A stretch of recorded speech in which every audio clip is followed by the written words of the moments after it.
గత కొన్ని రోజులుగా కావాలనే వైఎస్ఆర్ పార్టీ వాళ్ళు తప్పుడు ప్రచారాలు స్టార్ట్ చేశారు ప్రభుత్వం పైన. ఉమ్మడి ప్రభుత్వం ఏదో ఎస్సీలని అన్యాయం చేస్తుందని చెప్పేసి వాళ్ళు అన్ని చోట్ల సోషల్ మీడియాలో రీసెంట్గా స్టార్ట్ చేశారు. మీ అందరికీ తెలుసు, ఇదే మే మంత్, ఈ మే నెలలోనే వాళ్ళు కంకణం కట్టుకొని మా దళితుల్ని చంపారు. మీ అందరికీ తెలుసు, వీధి సుబ్రహ్మణ్యం అనే ఒక డ్రైవర్ని కొట్టి చంపేసి ఆటోలో తీసుకొచ్చి వాళ్ళ ఇంట్లోనే డోర్ డెలివరీ చేశారు. ఆ రోజు దీని గురించి అప్పుడు సీఎంగా ఉన్న జగన్మోహన్ రెడ్డి ఒక మాట ఇవ్వలేదు, పరామర్శకు రాలేదు, ఎక్కడ కూడా ఒక ప్రెస్ మీట్ కూడా పెట్టలేదు. అదేవిధంగా దళిత సామాజిక వర్గాలు కూడా బయటకు వచ్చి మాట్లాడడానికి భయపడిపోయి ఎవరు కూడా ఎక్కడ కూడా పెద్దగా ప్రెస్ మీట్ పెట్టలేదు. పెడితే వాళ్ళపైన కేసులు, ఎస్సీలపైన ఎస్సీ అట్రాసిటీ కేసులు పెట్టిన ఘనత ఈ జగన్మోహన్ రెడ్డి ప్రభుత్వానికే దక్కుతుంది. అదేవిధంగా చూసారంటే జగన్ పాలనలో యువకులను కూడా వదలలేదు. ఓం ప్రతాప్ అనే అబ్బాయిని, విక్రమ్ అనే అబ్బాయిని, కరుణాకర్ అనే అబ్బాయిని దారుణంగా కొట్టి చాలా హింసకు గురి చేశారు. వాళ్ళు ముగ్గురు ఫైనల్ గా ప్రాణాలు కూడా కోల్పోయారు. ఇదే విధంగా చూసారంటే ఒక దళితుడు ఒక వైద్యుడు అవ్వడము, ఒక డాక్టర్ అవ్వడము అంత ఈజీనా ఈ సామాజిక వర్గంలో? ఒక దళితుడు కష్టపడి,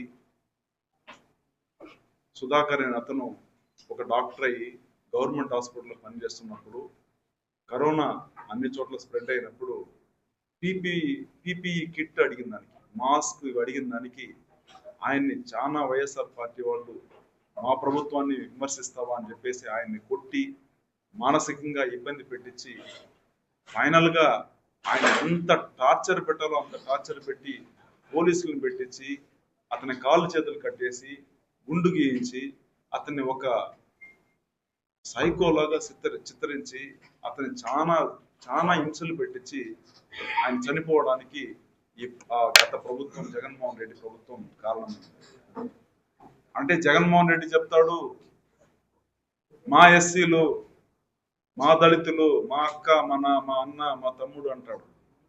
మేమంతా కూడా బంధువులము, మేము ఎస్సీ కుటుంబంలో పిల్లని తీసుకున్నాము, సాక్షాత్తు మా అత్తనే ఎస్సీని పెళ్లి చేసుకునింది అని ఇంత ప్రసంగం ఇచ్చే జగన్మోహన్ రెడ్డి ఎక్కడ కూడా ఈ సుబ్రహ్మణ్యం కేసులో కానీ, డోర్ డెలివరీ చేసిన అనంతబాబు డోర్ డెలివరీ చేసిన సుబ్రహ్మణ్యం కేసు కానీ, అదేవిధంగా ఒక డాక్టర్ని ఇంత తీవ్రంగా మానసిక ఒత్తిడికి గురి చేసి చచ్చిపోతే ఒక చిన్న ప్రెస్ మీట్ కానీ ఒక దళితుల గురించి ఎక్కడ కూడా చిన్నది కూడా న్యాయం చేయలేదు.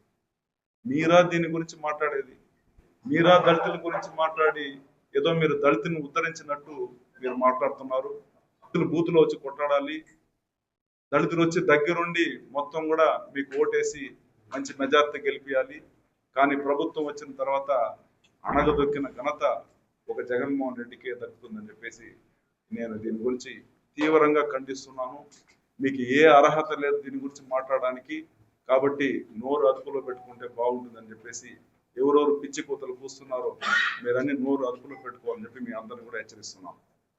అదేవిధంగా మీరు అధికారంలో ఉన్నప్పుడు సుమారుగా 220 మంది దళితులను హత్య చేశారు, 637 మందిని అత్యాచారం చేశారు. మా దళిత మహిళల్ని దారుణంగా మీరు అత్యాచారం చేశారు.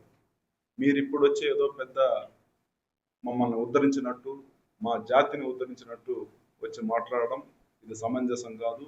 దీన్ని మేము తీవ్రంగా ఖండిస్తున్నాం. అదేవిధంగా మీరు ఎస్సీలకి 11,000 ఎకరాలు అసైన్ భూములు ఇస్తే ఊరికే పేరుకు మాత్రం మా ఎస్సీలను పెట్టేసి మొత్తం కూడా కొట్టేసింది మీ సామాజిక వర్గం కాదా? దమ్ముంటే వచ్చి ప్రెస్ మీట్ పెట్టండి, ప్రూవ్ చేయండి. ఊరికే పేరుకు మమ్మల్ని పెట్టేసేది, దళితులను పెట్టేసేది మొత్తం కూడా మీరే కూడా మొత్తం చేసుకునేది ఇదంతా కరెక్ట్ కాదు. అదేవిధంగా దళిత మహిళలు, దళిత నాయకులు అందరూ కూడా వైసీపీ పాలనలో వేధింపులు గురయ్యారు. ఇవన్నీ ఒక పక్క ఉంటే నా నియోజకవర్గంలో, గంగాధర నియోజకవర్గంలో ఒక డాక్టర్ అనిత మా వెదురుగుప్ప ఇది మా పెనుమూరు మండలంలో ఒక మెడికల్ ఆఫీసర్గా పనిచేస్తూ ఉంటే అమ్మాయిని వైఎస్ఆర్ పార్టీ వాళ్ళు వచ్చి అబార్షన్ చేయండి, ఇల్లీగల్ అబార్షన్ చేయండి, మెడిసిన్ ఇల్లీగల్ గా ఇక్కడ ఫార్మసీలు అమ్ముకుంటామని చెప్తే ఆవిడ సీరియస్ గా ఇదంతా చేయకూడదు, ఇది మేము చేయము, ప్రభుత్వ డాక్టర్ మేము స్ట్రిక్ట్ గా ఉంటామంటే అమ్మాయిని ఎంత వేధించారో మీకు అందరికి కూడా తెలుసు. ఏకంగా అమ్మాయి స్నానం చేస్తుంటే ఆ డాక్టర్, దళిత డాక్టర్ స్నానం చేస్తూ ఉంటే ఏకంగా బాత్రూమ్ లోనే కెమెరా పెట్టి రికార్డ్ చేసి ఆ వీడియో అన్ని కూడా సర్క్యులేట్ చేసిన ఘనత ఈ గత పాలకులు వైఎస్ఆర్ పార్టీ వాళ్ళకి వర్తిస్తుంది. అంత జరుగుతుంటే కూడా మా దళిత హీరో అని చెప్పుకునే దళిత విల్లన్ ఈ నారాయణ స్వామి ఒక్క మాట కూడా మాట్లాడలేదు. ఏమనంటే జగన్మోహన్ రెడ్డికి నా చర్మం వదిలిచి చెప్పులు కుట్టిస్తాను, నా ప్రాణమానికి ఇచ్చేస్తాను, నేను అట్టే పడుకుంటాను, నా పైన కూడా నడిచిపోమని చెప్పు, ఆయనకు పూజ చేస్తాను, అది ఇది అంటాడు. ఇవన్నీ కూడా దళితుల ఆత్మ గౌరవాన్ని, మా దళితుల మమ్మల్ని కించపరచడమే అది.